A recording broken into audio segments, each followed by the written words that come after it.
es-tu née? Je suis née dans la paroisse Saint-Jean-Baptiste à Québec.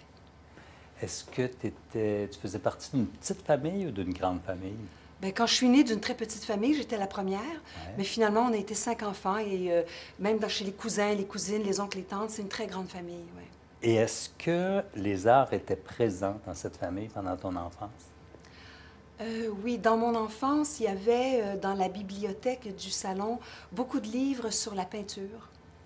Et mon père écoutait tout seul dans le salon des opéras. Et parfois, il y avait une larme qui coulait. Est-ce que tu crois que ça a eu une influence sur ta carrière ou sur tes choix? J'en ai aucune idée. Je ne peux pas savoir ça, mais je sais que quand je faisais mes siestes, quand j'étais enfant, l'opéra jouait dans la maison aussi.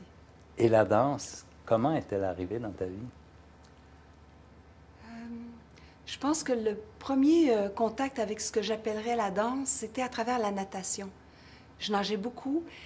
Et puis, la régularité, les mouvements, la précision des mouvements. J'avais un professeur de natation qui était d'une précision folle, qui nous expliquait les forces kinétiques, les angles de bras, les raisons, comment l'eau tourbillonne autour des doigts, tout ça.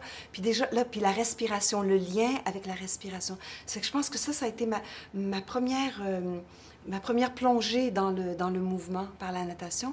Puis après, j'ai pris des cours, j'ai pris des cours de danse enfant, des cours de ballet classique, mais c'est pas vraiment là que ça a commencé. Ça a commencé plutôt...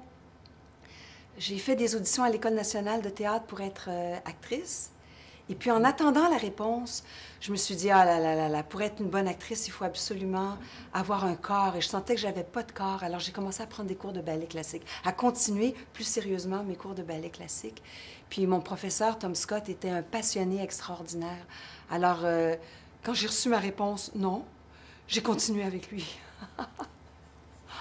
Donc, à défaut de devenir... c'est pas à défaut de devenir ben, c'est que comédienne. finalement, la danse est devenue une passion. C'était tout à fait surprenant pour moi. C'était comme un chemin inattendu, complètement inattendu, parce que j'étais plus attirée par le théâtre.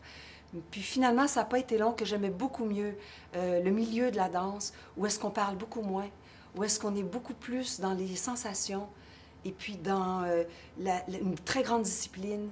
Ça m'a plu beaucoup plus. Et quand as-tu compris que la danse, ça allait occuper ta vie et que tu allais en faire une carrière? J'ai compris que ça serait pour la vie. Ça faisait déjà 17 ans que je faisais des tournées internationales. Parce qu'après chaque spectacle, après chaque nouvelle création, j'avais comme un down, puis je me disais, OK, là, qu'est-ce que je fais dans la vie? Puis là, j'avais vraiment, là, je creusais, là, je devenais down, puis ça. Puis là, la seule manière de remonter, c'est que je me disais, ah, je vais faire une autre chorégraphie. Alors, ça faisait des montagnes russes comme ça. Puis à un moment donné, au bout de 17 ans de ce régime-là, je me suis dit, hey, là, je vais pas faire un autre down à me demander qu'est-ce que je fais dans la vie. Chouinard, t'es chorégraphe jusqu'à 90 ans. J'ai réglé ça, là.